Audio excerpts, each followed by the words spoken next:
Hello, my friends. Welcome back. This is Aspen Talks Health, and I'm Dr. Nicola. Today, I'm joined by Justin Pitkin. He is the founder of Move to Learn USA.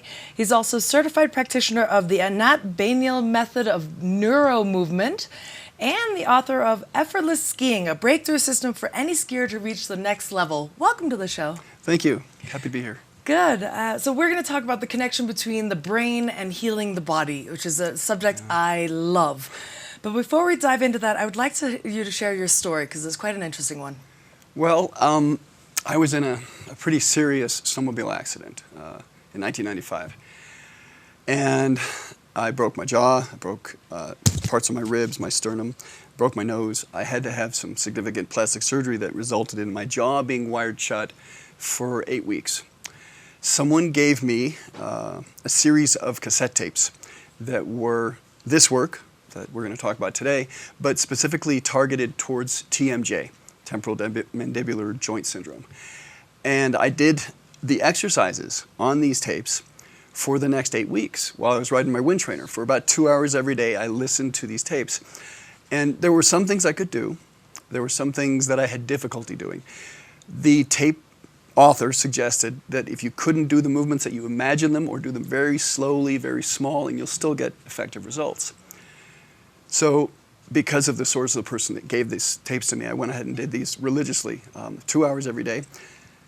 8 weeks later, the surgeon was snipping my wires, and he was cutting the wires and pulling them out and telling me how I was going to have to adjust how I ate, and I have to learn how to talk again because I hadn't been moving my jaw, he thought, for the past 8 weeks. So I'm nodding my head, and he finishes taking out all the wires. And then he says to me, "How do you feel?" And I did this. I went, I feel pretty good. And his jaw nearly hit the floor. And he said, "If I didn't know that your jaw was wired shut for 8 weeks, I would have said you never broke your jaw." So he asked me what I did, and I told him. And so he now prescribes these tapes as standard therapy for someone who has their jaw wired shut. And it's mixed results. The people that can do it as often as I did have very good results. The people that don't or don't stick to it, not as good. So you got to a point where you couldn't move, so you'd practice trying to move, and if it didn't move, you'd visualize moving. I'd visualize it. There were some things where it asked me to just move like my lower jaw in relation to my upper jaw, or the jaws side to side, or to move my tongue along my teeth and kind of map out the inside of my mouth. And those things kept my brain aware of how my jaw and my mouth and all the muscles connected there work. And so I didn't lose that capacity. My brain remembered it. All the nerves, all the connections stayed in place and were being used, but to a lesser extent than they would be if I was chewing or talking. Right, but those pathways didn't go away. Exactly, they were still there. You were practicing it essentially in your mind. Yes. Fantastic. Yeah. So tell us a little bit more, expand on what Neuro Movement means. So what happens is everything that you do, the way that you're sitting, the way that you come from sitting to standing, even the way you sleep, for some people, the way they think about things, the way they approach problems, those are neurological patterns that you've established through your life based on your life experience, what you think, what you know, even injuries that you've had, and you've adjusted to those, and you've created your habits based on how your brain has organized your movement, your thoughts, all those things. As you grow older, you keep building more patterns on what you already know. What I do is I first try and establish for the person that comes to me what their patterns of movement or their patterns of being, doing, organizing are, and then we can decide if those are efficient, if those are useful for them, or if it's something that they can adjust to fit something they're doing in their lifestyle, or a sport that they're trying to do, or an injury they're healing from, or maybe they're trying to learn an instrument or something. It varies. There's a lot of things the brain affects. So interesting. Yeah. And the Anat Baniel? Anat Baniel, yeah. Baniel? Mm-hmm. Can you explain that one? So Anat is an Israeli, and she studied under a man named Moshe Feldenkrais. And she was the one who Feldenkrais said when he died that she was going to be the future of this work. And I learned about her after I'd known a little bit more about the Feldenkrais work, and I found that she was the one I wanted to study with. So I went to California in San Rafael. I studied at her center for about 4 years, and then I actually subsequently helped a little bit with the training of future practitioners that came out after I did. And she continues to be sought after and one of the foremost experts on functionally addressing the plasticity of the brain and helping people with stroke recovery. Actually, Jill Bolte-Taylor has been somebody that she's worked with extensively, and you may have heard of her because she wrote My Stroke of Insight. Oh, wow. And she did a really nice TED Talk on that. But the idea is that your brain is plastic, and everything connected to your brain through your nerves is also plastic and can be changed. So just because you have chronic pain, or just because you haven't been able to turn your head a certain way since you were born, that doesn't mean that you won't be able to, because those things can change. Yeah. And I actually end up working a lot with children who have been giving really dire prognosis. And their parents come to me and they're pretty hopeless. And they get some hope because they see changes in their children that the doctors told them couldn't happen. Wow. Yeah. Can you give us some examples? Oh, just last month, someone was recommended to me by a pediatrician in Eagle Valley. And she brought her child to me, as an 8-month-old child. And she told me that the therapists were trying to get her to crawl, to roll over, to sit.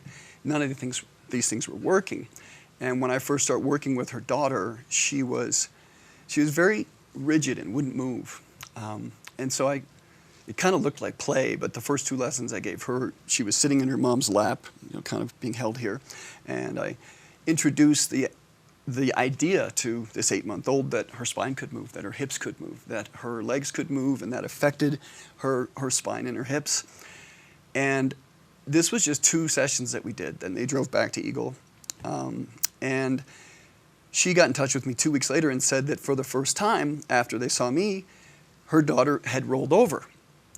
That's the kind of thing that can happen, and how quickly your brain can make the changes that you need to make. Fantastic. Yeah. Wow. Who else have you helped? Oh, I had a friend of mine who called me the week after I finished my training, and he said, I heard what you were doing. I've just been diagnosed with a bulging disc in his lower back. He said, can you help me? I said, well, I'm not sure. I'll come over and see what I can do. So I brought my table over and I set it up, and I gave him a lesson based on what I'd learned so far. And at that point, I was just trying everything that I knew how to do things. And he was able to sit up and stand up after the lesson for the first time without any pain. I thought, wow, this is pretty cool stuff. And so did he. So a couple days later, I called him. I said, we should probably give you another lesson. He said, okay, but my back doesn't hurt anymore. I said, all right, well, we should at least give you one more lesson and see how it goes. So I went over and gave him another lesson, kind of building on what we'd already done. And then again, he rolled over, sat up. He was able to hop a little bit in place, no problem. He never needed another lesson from me. And I think it's due to the fact that he's very intelligent. He has a brain that functions at a very high level. If somebody has a brain that functions at a high level, it's not just physical, but it's every aspect of their life. And you're able to make those adjustments. So he had what I would call a miracle recovery. Not everyone does. Sometimes it takes longer. Yeah, but they're simple movements, huh? They are, as you've experienced, yeah. Yeah. The idea is that you're not doing movements that are beyond you. You're not doing movements that cause pain. And you're exploring what you can do easily so that your brain can build a connection to that. We didn't learn how to walk by finding the hardest way possible to walk. We learned how to walk through trial and error. If something didn't work, we didn't do it anymore. Right. If we were healthy, yeah. Interesting. Yeah. Very interesting. So, would you like to do a demo? Yes, absolutely. I'll take you Yeah? through a little demo here. All right. So we'll stand up and we'll walk around the back of the chair. Okay. Grab onto your mic. Okay. All right. So to begin with, Yeah. before we do the movement that's going to maybe affect some change, let's see what happens if we just get a base of where you are right now. Okay. So stand back from the chair a little bit, Okay. maybe so the camera can see you. Yeah. Okay, and see what it feels like to just reach for the floor. You don't have to touch the floor. Okay. If you can touch it easily, go ahead. But if it's difficult, just stop before you get there. And just go as far as you can go easily. That's Okay? easy. Okay, and then come back up and see what that feels like. And do it one more time so you know exactly where that baseline is. Okay. It's my hamstrings, I feel. Okay, you feel it in your hamstrings. Yeah. Okay. So that's a good idea to notice what you feel now, because this is about learning. And when you learn things, in order to learn, you have to perceive a difference between the first thing and the second thing. Yeah. So this is your baseline, and we're Got it. going to see what the difference is after we do the movements. So put your hands on the chair and move away from the chair so you're actually supporting yourself through your arms. So you're actually leaning on the chair. And keep leaning on the chair throughout the whole time, okay? Okay. And then we'll do a rest where you can stop leaning on the chair too. So now, as you're leaning on the chair, you're familiar with yoga, so you've done some cat-cow. So go ahead and do the cat and the cow, rounding your back and then allowing your back to arch. Just do it really slowly, gently. Very easy movements. Reduce the effort as much as possible. And if you feel any pain, don't go there. Don't go as far as the pain is. Okay? And now, as you round your back, start to look underneath your left arm and then come up as you do the cow, and then look over your left shoulder. And then round your back and look underneath the left arm. Remember to keep leaning through your arms, and then slowly arch your back and look over the left shoulder. And let's do it just one more time. Round your back and let the rounding of your back bring your chin down. And then arch your back and let the arching of your back bring your chin up. And then step away from the chair. And let's see where that baseline is now. So go ahead and reach for the floor again and see where you can go and what you feel, any differences that you notice. Definitely got deeper. It was different. Yeah. Okay, let's do a little bit more. Okay. And again, lean through your hands and round your back and then arch your back. And every time you arch, let go of your belly so you can get a nice easy arch. And then you can use your stomach muscles to round your back and pull your chin down. And then start looking underneath the right arm this time. And then over the right shoulder. And then under the right arm. And over the right shoulder. Okay? I feel my spine responding to that. Yes, Like you're moving your spine and everything that's attached to your spine. So your shoulders, your shoulder blades, your ribs, and your hips. So go ahead and see what it feels like now to reach. And notice where you can go now, and if it's the same, and if it's different, how is it different? I felt it before in my hamstrings and my lower back, and this time nothing in my lower back. And we didn't stretch. Yeah. And we didn't do it 20 times, so it wasn't strengthening. It was about changing the pattern that you already have. Huh. Okay? Yeah. So we can talk a little bit about why that happened. Yeah, please tell me. Okay? So because we did the movement small, Yeah. and because we did it with as little effort as possible,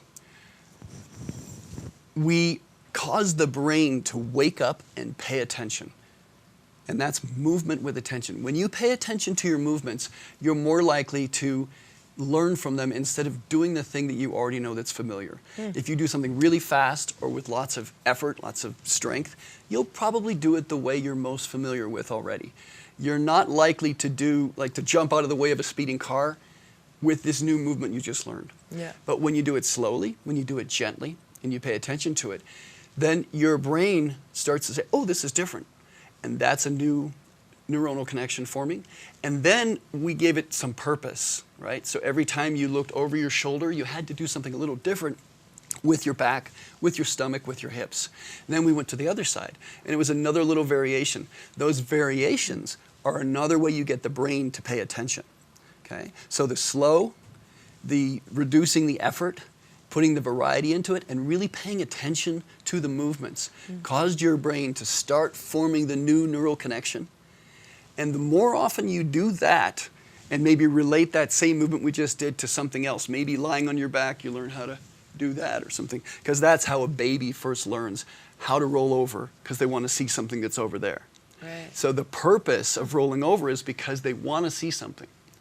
And that's what gets them to roll onto their belly, and suddenly they're surprised they're on their belly, and then they can roll back. So they've just learned how to roll. It's simple, but when you start using those new neural connections, you have a new tool that you can use for everything. And so that little baby is going to learn how to not just roll onto their belly, they're going to learn how to crawl from their belly. Then they're going to learn how to sit from crawling. And then from crawling, they may get to pushing themselves up to standing. Yeah. So it puts all of the pieces in that you need to build the movements you need for the rest of your life. So wild. You only realize you need this when you get injured, I think, and then, or you're in pain. That's one way that people come to it. A lot of people come to me because they have chronic pain. And I've had numerous times where I'm working with someone, maybe for 3 or 4 different sessions, or 8 or 9, and suddenly we get to the point where they have just enough information that their brain goes, ah, got it. And they'll turn to me and say, what did you do? What do you mean? Mm-hmm. My pain's gone. Well, I just kept giving you the information you need. I look at what I do as sort of, I'm like the puzzle solver. If you've ever looked at a puzzle and you're looking at it, you're trying to solve it, and then someone comes around from behind you and says, oh, that goes there.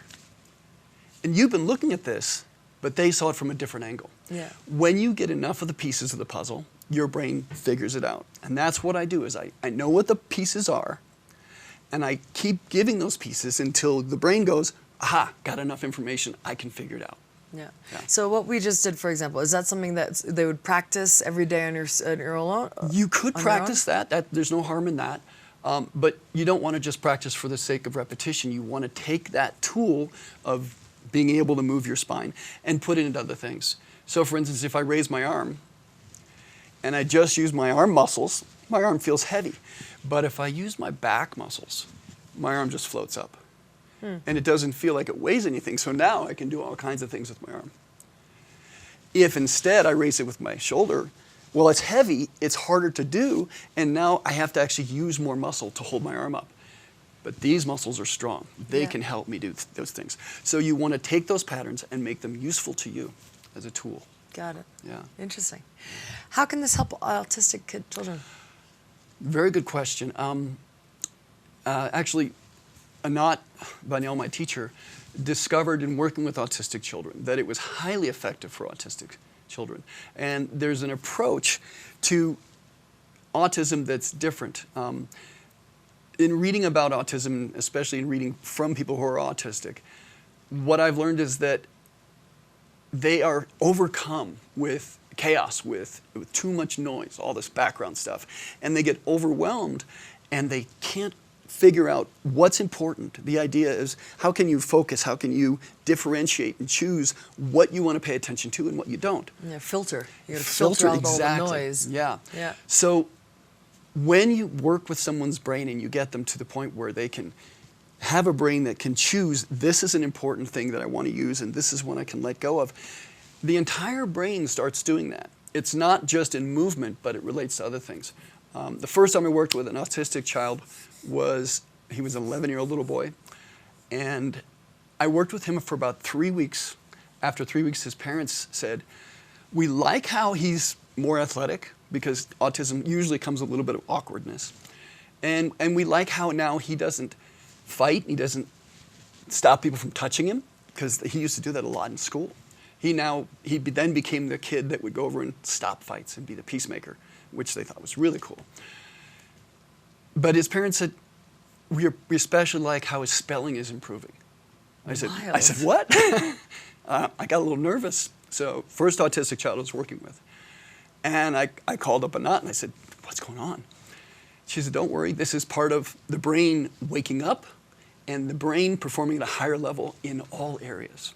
So it's not just movement that organizes, it's everything that the brain has governance over. So anything the brain does, it does better. Wow. So I call it spillover, and I tell people to expect spillover now.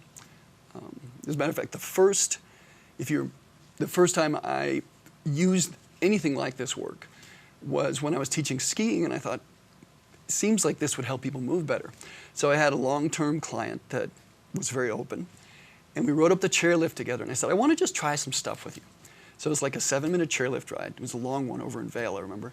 And we got off at the top after we'd done these kind of movements, but we were sitting the whole time, and it was some of this and some of this. And she got off the chair, and instantly, she was skiing in a different place on her skis. She was actually able to stay balanced as her skis moved instead of losing her balance. She was able to move with them. And her skiing improved over the next 4 days quite a bit. So she wrote to me about 2 weeks later. She got back to New York, and she'd run a marathon. And she wrote to me that she thought she ran a better marathon. She got a personal best because of what she learned about how to organize her head relative to her hips from what I showed her on that chairlift ride. Wow. So spillover happens in unexpected places that I never know. Is that how your book, Effortless Skiing, came about? Well, I started using those ideas quite a bit more with a lot of other clients because they're so successful. And over about 5 or 6 years, they kept on saying, you should write a book, you should write a book. So finally, I did write the book, and I said, I wrote the book, and they said, what'd you call it? And I told them the title, and they said, that's a terrible title. It was an awful, and then they came back to me the next chairlift ride, and they said, you should call it Effortless Skiing, because that's how we feel when we ski with you. So that's a pretty good title. I'll take that. I like it. Yeah. Nice. Yeah. Do you have any other thoughts that you'd like to share with the audience? Well, just that this is a gift that Anat has given to me, and I want to give it to as many people as I can. There are so many ways that people can benefit from this work, and it's not just pain. I had an 83-year-old woman that came to me. She was an artist, and she had a sore elbow from painting. Well, that sore elbow was gone. Well, not gone. The pain disappeared in a matter of 2 weeks. It was gone. But she kept coming to me for over 3 years, and she drove about an hour and a half to see me. And I said, why do you do this? She said, well, because all my friends are saying, you're getting younger, what are you doing? So she started sending me her friends. She was running upstairs. She was able to pop out of bed in the morning. She wasn't creaking. She felt wonderful. It was making her younger to feel good about moving. Wow. When you like moving, you move more. So she started hiking more. It was really wonderful, yeah. That's incredible. Yeah. I love that. So there's so many different ways that people can benefit from this, and it's not hard. No. Yeah. No, as we just demoed, it's actually quite simple. It's very easy to do. But it's getting you in touch again with the subtlety of movements, right? And imagine if you're somebody who has had pain for a long time, or you're just getting old, you don't want to move, or you're a baby who, because of maybe a stroke at birth, you weren't able to learn to move, and then this world is opened up to you. And suddenly, everything can blossom. Your brain gets much higher functioning, and all of the things that were impossible for you become possible, and then instead of becoming just possible, they actually become easy. So, fantastic. Yeah. I love it. So you can help people with injuries. Is that skiing, obviously, autism, any kind of pain anywhere in the body? Is that? Well, it depends what the pain is caused by. If it's structural pain, and it's something that we can change the way you're organizing your movement so that it's no longer painful to move, that can help, obviously. Yeah. Interesting studies recently have shown that most pain, about 90% of it, is pain that's created as a story to tell you that what you're doing is dangerous. And it may be dangerous because in the past it's felt like you were going to twist your ankle and fall off a curb, so you create pain so you don't twist your ankle any further.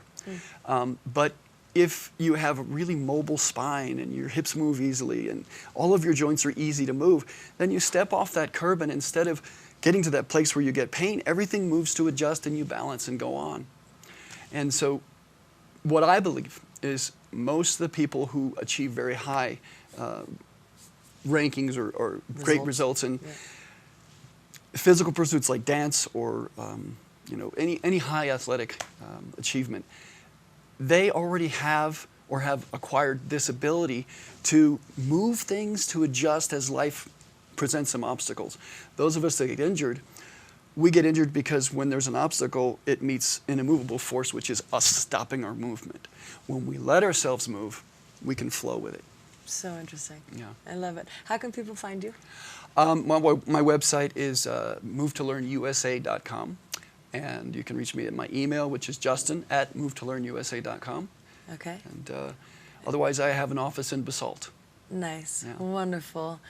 Such a pleasure to learn about this because it's an interesting system. Yeah. You think you want to grind your way to recovery, and it's quite the opposite. It's a different approach. And I used to teach yoga, and I found that I actually became more flexible from doing this work than I did by pushing and stretching and really working hard in yoga.